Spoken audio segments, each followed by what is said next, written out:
পেঁপে দিয়ে শিং মাছের ঝোল। পেঁপে দিয়ে শিং মাছের ঝোল রান্না করার জন্য আমি প্রথমে শিং মাছগুলো ধুয়ে নিছি, পরিষ্কার করে ধুইয়া আবার হালকা উষুম গরম জল দিয়ে ধুয়ে নিছি। ধুয়ে তারপরে হলুদ লবণ মাখিয়ে রাখছি 10 মিনিট মাখিয়ে। মাছটা কিন্তু আমি ভাইজা তুলে নিছি।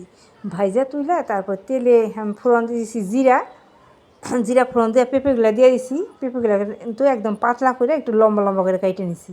কাইটে দিয়ে দিছি পেঁয়াজ কুচি দিয়ে পরিমাণ মতো মশলা দিয়ে দিছি।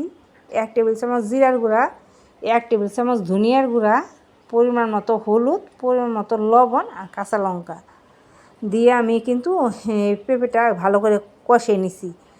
পেঁয়াজের সাথে কষিয়ে তারপর দিয়ে দিলাম আমি পরিমাণ মতো জল দিয়ে তারপরে কিন্তু আমি এই পেঁপেটা আগে রান্না করে নেব। পেঁপে দিয়ে ঝোলটা রান্না করে তারপরে যে আমি শিং মাছগুলো ভাইজা রাখছি, ওই যে ভাইজা রাখা শিং মাছগুলো আমি ঝোলের মধ্যে দিয়ে দিব।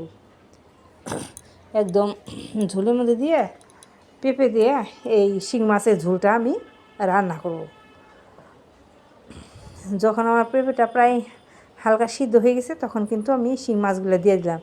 ভাজা শিং মাছগুলো দিয়ে তারপরে এই পেঁপে দিয়ে শিং মাছের ঝোলটা রান্না করলাম।